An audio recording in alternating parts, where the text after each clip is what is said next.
Educatina, el sitio de educación número 1 de Latinoamérica. Hola, en el presente video comenzaremos a hablar de lo que es la monarquía. Y si bien la palabra monarquía seguramente les recuerda muchos videos, sobre todo los de historia, dentro de Educatina, bien poder hacer un repaso sobre el término y ver en sí lo que significa. Muy bien, cuando hablamos de monarquía hablamos de una de las formas de gobierno, ¿sí?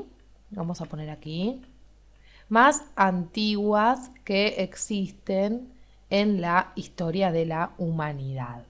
Presenta el poder, la monarquía, en la persona de el rey. Entonces, cuando hablamos de monarquía, hablamos de un rey que concentra todo, como decíamos, todo el poder.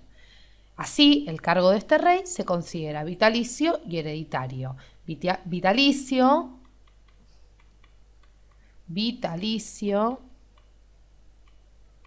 y hereditario. Vitalicio, como decíamos, porque el rey ocupa el trono hasta su muerte. Hereditario, como ustedes pueden suponer, porque a la muerte del rey le sucede su primogénito o familiar directo, dependiendo el caso. En pantalla estamos viendo cómo aclaramos Ricardo II de Inglaterra para poner un ejemplo de algún tipo de rey. Muy bien, sigamos. ¿Por qué? Vamos a hablar de diferentes tipos de monarquías. Todo estado regido por un monarca recibe a su vez, les cuento, el nombre de reino, ¿sí? Y en los reinos, o dependiendo del reino, podemos hablar de un tipo de monarquía. Hablamos primero de la monarquía parlamentaria o constitucional.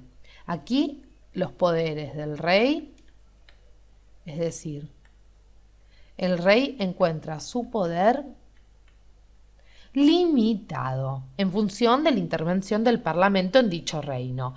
Recordemos, monarquía parlamentaria. Entonces el Parlamento limita el poder de este rey. Asimismo, la Constitución es la que encamina el ejercicio y el límite de poder. Entonces vamos a poner aquí Constitución. Recuerden que tenemos varios videos con respecto a la Constitución. En esta monarquía los poderes se dividen en ejecutivo, legislativo, judicial, y cada uno desde su lugar va a controlar a este rey que es el que maneja el reino de alguna manera, la cabeza del reino, amén del diferente control que reciba.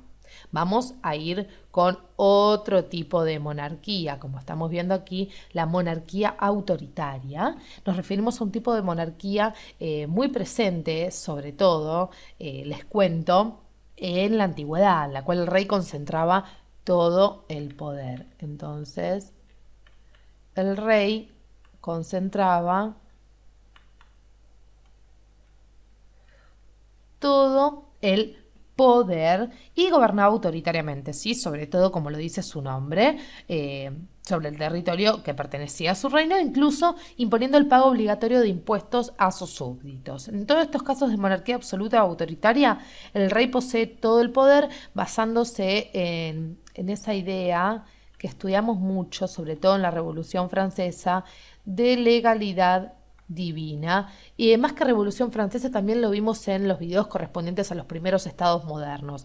Esta idea de legalidad divina, de herencia y legalidad divina, es decir, que el poder del rey proviene de la divinidad, es decir, de Dios, y también por herencia. Y tan solo uno, es decir, tan solo el rey, debe de rendir cuenta de sus actos ante Dios, lo cual, claro está, nos lo indica el mismo nombre de este tipo de monarquía. Vamos a hablar de un rey autoritario y que poco límite tiene en su poder. Vamos con el otro tipo de monarquía, y aquí es muy curioso porque vamos a hablar de la monarquía híbrida. Este tipo de monarquía sería un punto medio entre las dos anteriores, entre la constitucional o parlamentaria y la autoritaria, donde encontramos un monarca con poder absoluto, es decir, hablamos de un rey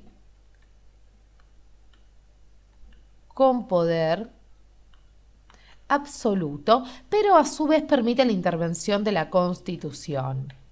Entonces, más la Constitución, ¿sí? Si bien hablamos de un poder absoluto, no hablamos de una monarquía autoritaria, sino que se puede intervenir la Constitución. Es decir, el rey no concentra de forma absoluta el poder como veíamos anteriormente. Ejemplos de monarquías hoy en día encontramos, por ejemplo, en el Reino Unido, incluso en España, por citar algunas quizás de las más renombradas, como también en Dinamarca. Estas son monarquías constitucionales, ¿sí? Atentos con esto, basadas en un sistema democrático de gobierno y en las cuales el papel del reino es sobre todo protocolar. Muy bien, en próximos videos vamos a comenzar a estudiar la obra de Hardt y Negri, Imperio. Por favor, no dejen de verlos. Educatina te recomienda los siguientes videos para que sigas aprendiendo.